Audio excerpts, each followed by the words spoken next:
Bienvenidos al avance del capítulo 97 de la segunda temporada de la telenovela Karsu, La fuerza de una madre, que está siendo transmitida por Univisión y nuestro canal Eli TV. Rhea finalmente encontró la oportunidad de quedarse a solas con Karsu y, con un aire serio, le confesó que todo lo que hacía era supuestamente por el bienestar de sus hijos.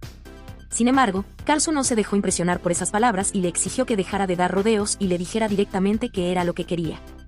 Fue entonces cuando Rhea, en un intento por ganarse su compasión, le reveló que la mafia lo estaba buscando y que, si no entregaba $1 millón pronto, lo iban a matar. Karsu, sorprendida y conmovida por la gravedad de lo que escuchaba, le preguntó cómo había terminado en semejante situación, pero él apenas alcanzó a decir que las cosas se habían complicado y que ahora estaba atrapado, rogándole que lo ayudara a salir de ese problema. Ante tanta insistencia, Karsu quiso saber exactamente qué esperaba de ella y, en ese momento, Rhea le explicó que pensaba en el dinero que habían guardado para el futuro de sus hijos. Pero Karsu reaccionó de inmediato y le dejó claro que jamás tocaría esos ahorros, porque eran intocables y estaban destinados exclusivamente a los niños. Rhea, sintiéndose cada vez más acorralado, insistió una y otra vez, suplicándole que pensara en su vida, que sin ese dinero lo iban a matar. Sin embargo, Karsu, firme en su postura, respondió que sus problemas no eran asunto de ella ni de los niños, y que no iba a ceder bajo ninguna circunstancia. Al ver que las súplicas no daban resultado, Rhea cambió de táctica y trató de imponer autoridad, amenazándola con obligarla a firmar si no aceptaba hacerlo por voluntad propia. Karsu, con serenidad y sin alterarse, le contestó que no se dejaría presionar, que él podía hacer todas las amenazas que quisiera, pero ella no iba a firmar nada. Desesperado, Rhea le reprochó que al menos pensara en consideración hacia él y sus gastos, pero Karsu mantuvo su negativa, asegurando que no iba a arriesgar los ahorros de toda una vida solo para que él los malgastara en problemas que había creado. En un último intento, Rhea le dijo que ese dinero lo había ahorrado él solo y que ella no había aportado nada, pero Karsu le respondió con frialdad que entonces fuera y lo sacara por su cuenta, a ver si sin su firma lograba obtenerlo. Rhea, al verse sin salida, perdió el control y comenzó a decir cosas incoherentes, incluso mencionando la muerte, lo que dejó claro el nivel de desesperación en el que se encontraba. Karsu, harta de escucharlo y decidida a no darle más importancia, llamó a los niños para que se acercaran a la mesa, usando su presencia como escudo para detener la discusión. Con los pequeños allí, Rhea ya no pudo continuar con sus amenazas ni con el mismo tono de presión, quedando atrapado en su propio juego. Mientras tanto, en otro lugar, Homer llegó puntual a recoger a Ashley y quedó impactado con lo hermosa que se veía esa noche. Hina, con un aire de preocupación, le pidió que cuidara bien de su hija, mientras Hassan reforzaba esa advertencia. Sin embargo, Hina no pudo evitar llorar al darse cuenta de que su niña estaba creciendo, lo que provocó la burla de Felix, que se rió de lo que consideraba un drama innecesario. La vecina volvió a su casa después de haber pasado un buen rato tratando de sacar información sin éxito. Apenas entró, le contó a su esposo que no había logrado obtener nada nuevo sobre Hassan, a pesar de todos sus intentos. Algo frustrada, confesó que la única opción que veía era instalar dispositivos especiales dentro de la casa de Hassan para escuchar todo lo que hablara. Según ella, si no tomaban esa medida, se les escaparía la información que tanto necesitaban y no tendrían forma de seguir adelante con su plan. Mientras tanto, Hassan estaba en una charla sincera con Felix. En un momento de confianza, le dijo que admiraba profundamente a Hina, resaltando que había criado a sus hijas con valores sólidos y una educación ejemplar, fruto de años de sacrificio y esfuerzo. Felix escuchó conmovido esas palabras, sorprendido por lo bonito de aquel reconocimiento, le dio las gracias. Con curiosidad, le preguntó por qué le decía eso en ese momento, a lo que Hassan respondió con calma que simplemente sentía la necesidad de expresarlo, sin ninguna otra intención más allá de compartir lo que llevaba en el corazón. En el club nocturno la gente empezó a llegar poco a poco, conversando sobre cómo pensaban disfrutar la noche y lanzando bromas para encender el ambiente. En medio de las risas apareció Bora, uniéndose con naturalidad al grupo. Irmak, siempre observadora, se giró hacia Karsu y le comentó en tono burlón que ahí estaba su Bora, provocando cierta incomodidad en ella, que enseguida le pidió que no dijera ese tipo de cosas. Por su parte, Kivang se dirigió a Bora con curiosidad, preguntándole si aquel sitio cumplía sus expectativas. Bora, sin complicarse, respondió que le parecía un lugar común y corriente, lo que desató la risa general.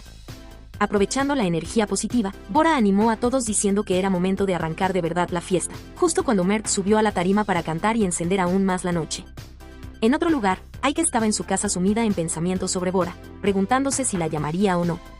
Mientras se perdía en sus imaginaciones, Turkan se le acercó y le preguntó qué le pasaba, pues notaba que no estaba del todo presente. Aika, algo dudosa, terminó confesando que lo que necesitaba era ropa nueva, porque quería verse más atractiva para llamar la atención de Bora. Turkan, con paciencia, le aconsejó que no malgastara el dinero en cosas innecesarias ni se dejara llevar por caprichos que no la llevarían a nada. Pero Aika insistió, diciendo que un vestido bonito podría marcar la diferencia. Ante su terquedad, Turkan, resignada, le respondió que ya no sabía cómo hacer para que su hija entendiera lo poco que valía obsesionarse con cosas así. En medio de la diversión del club, la calma se rompió cuando un desconocido llamado Tolga se acercó a Karsu con un cumplido aparentemente inofensivo, pero que pronto se convirtió en acoso. Tolga comenzó a insistir de manera incómoda y molesta, presionando a Karsu hasta que ella ya no supo cómo deshacerse de él.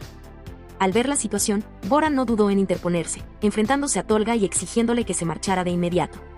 Sin embargo, Tolga reaccionó de mala gana, y en cuestión de segundos, el intercambio de palabras terminó en una pelea.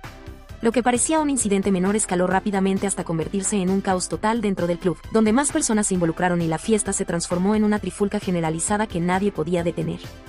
Mientras tanto, lejos de allí, Hina no podía ocultar su preocupación al notar que Ashley aún no había regresado a casa. Caminaba de un lado a otro, invadida por la angustia y con el presentimiento de que algo andaba mal. Hassan, intentando tranquilizarla, le aseguraba que no había razón para alarmarse, pues Ashley estaba en compañía de gente de confianza y no corría peligro alguno. A pesar de las palabras serenas de su hermano, Hina no lograba calmarse y mantenía la inquietud, deseando que su hija apareciera cuanto antes para poder estar tranquila. La ansiedad se apoderaba de ella, recordándole lo vulnerable que era cuando se trataba de la seguridad de su hija. La situación se complicó aún más cuando, tras la pelea en el club, todos los presentes terminaron en la estación de policía. La diversión de la noche había acabado en desastre y el grupo se encontraba retenido, dando explicaciones. Bora, lejos de preocuparse, se reía incrédulo de lo ocurrido, mientras Karsu no podía esconder su vergüenza y culpa por cómo habían terminado las cosas. Hassan, Felix y Hina llegaron para averiguar lo sucedido, y al preguntar qué había pasado, Bora restó importancia diciendo que solo había sido un malentendido que se salió de control. Hina, en cambio, no pudo contener su enojo y reclamó a Karsu por haber permitido que su hija acabara en una situación así. Ashley, al ser cuestionada, señaló al supuesto responsable del inicio de la pelea, lo que llevó a Hina a lanzarse contra esa persona antes de que los policías intervinieran para calmar el ambiente. Finalmente, Hassan habló en privado con un oficial, logrando que todos fueran liberados, y al salir de la comisaría, entre risas nerviosas, comprendieron que lo que comenzó como una simple salida nocturna terminó en un escándalo inesperado. Por otro lado, Hande se encontraba cada vez más hastiada de la presencia de Rea, pues ya no lo soportaba como antes. Esa noche, incapaz de lidiar con sus ronquidos, decidió levantarse y refugiarse en la sala para pensar con claridad. Su mente la llevó a recordar lo que había vivido con Mete, la manera en que le confesó que su matrimonio con Rea ya no tenía sentido y como él le había asegurado que la vida siempre caía en rutinas monótonas, de las cuales solo podían escapar estando juntos. Aunque se repetía que con Mete su vida parecía distinta y emocionante, una duda la atormentaba. ¿Él sentiría lo mismo o solo había sido un momento pasajero? Con el corazón lleno de incertidumbre, tomó su teléfono y se quedó mirando una foto de él, buscando en su recuerdo un poco de la cercanía y emoción que le devolvía la ilusión. Rea se despertó de repente, desorientado, y al no ver a Hande en la cama comenzó a llamarla con voz fuerte, recorriendo la habitación hasta que salió al pasillo buscándola. Al encontrarla sentada en la sala, la interrogó de inmediato, queriendo saber qué hacía despierta a esas horas. Hande, nerviosa, escondió el teléfono con rapidez y trató de excusarse diciendo que simplemente no podía dormir. Rea, sin darle importancia a su respuesta ni a su incomodidad, empezó a hablar de los problemas extraños y peligrosos que lo tenían preocupado últimamente, como si quisiera descargar sus tensiones sobre ella. Luego, con la misma frialdad de siempre, le ordenó volver a la cama para seguir haciéndole masajes, como si fuera su obligación. Esa actitud fue la gota que rebosó el vaso para Hande, que sintió una rabia inmensa, dándose cuenta de lo cansada que estaba de esa relación que la sofocaba cada día más. En paralelo, los vecinos curiosos, esos que siempre se mantenían atentos a la vida de Hassan, estaban especialmente intrigados esa mañana. No dejaban de asomarse por las ventanas al ver cómo varias personas iban llegando una tras otra a la casa, como si se tratara de un evento importante. La vecina más chismosa alcanzó a reconocer a Bora entre los presentes y no pudo evitar hacerse mil suposiciones, pensando si acaso tendría algún negocio con Hassan o si escondían algo grande. Mientras tanto, dentro de la casa todo era lo opuesto a lo que ellos imaginaban. El ambiente era distendido, lleno de risas y conversación, mientras todos compartían un desayuno tranquilo. Bora, agradecido, tomó la palabra para dar las gracias por la compañía de la noche anterior y por el momento agradable que habían tenido en medio de tanto caos.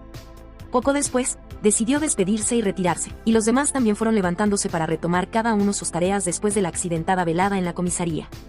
Los vecinos, sin embargo, no se conformaron con mirar desde fuera, y poco a poco empezaron a cruzar la línea, comportándose como si la casa de Hassan también fuera suya. Tanto fue el atrevimiento que uno de ellos, con total descaro, se le acercó a pedirle que le permitiera usar el baño. Hassan, sin malicia, aceptó y lo dejó pasar, sin sospechar que la verdadera intención del vecino era otra. Aprovechando la oportunidad, el intruso se escabulló hacia la oficina y colocó un micrófono escondido en el escritorio, con la esperanza de espiar todo lo que se dijera ahí dentro. Estaba a punto de retirarse cuando Gina entró de repente, sorprendida de verlo en ese lugar. El vecino, asustado, intentó disimular y esconderse, temiendo ser descubierto en plena trampa. Por su parte, Karsu llegó a la casa de Turkan visiblemente abatida, cargando la vergüenza de lo ocurrido la noche anterior. Turkan, al verla entrar con aquella expresión preocupada, no tardó en preguntarle qué le pasaba. Karsu le explicó que habían tenido un problema bastante feo durante la reunión en la discoteca y que todo terminó en un escándalo en la comisaría. Aika, que había escuchado la conversación, salió de inmediato a preguntar qué había ocurrido, curiosa por los detalles. Con cierta pena, Karsu reconoció que la situación se había salido de control y que todos acabaron retenidos en la estación de policía. En ese instante, Dennis apareció para despedirse con un abrazo rápido, y cuando se marchó, Aika aprovechó para mirar a Turkan y confesarle con franqueza que, viendo todo lo que podía pasar con los hijos, estaba convencida de que ella no quería tenerlos jamás, porque no pensaba cargar con esas preocupaciones ni vivir situaciones como la que acababan de atravesar. Re estaba sentado junto a su hermana Lale, desahogándose con evidente frustración porque sentía que ya había agotado todas las opciones para lograr que Karsu firmara los documentos que tanto necesitaba. Le explicó con desesperación que esa firma era la única salida para conseguir el dinero que le permitiría saldar la enorme deuda que lo tenía contra la pared, pero, por más intentos que hacía, Karsu se mantenía firme en su negativa. Lale, serena y realista, le contestó que aquello era lo más lógico del mundo, que solo a él podía ocurrírsele pensar que Karsu accedería tan fácilmente a estampar su firma en cualquier papel sin más. Rea, cada vez más acorralado, insistía en que no podía rendirse ni quedarse de brazos cruzados, porque sabía que su vida corría peligro y que los acreedores no tendrían compasión. Aseguró que, fuera como fuera, debía idear un plan para conseguir ese dinero, ya que no estaba dispuesto a hundirse sin luchar, mucho menos por una deuda que, según él, ni siquiera le correspondía asumir. Hasta aquí este avance. Si te ha gustado déjanos un like y suscríbete.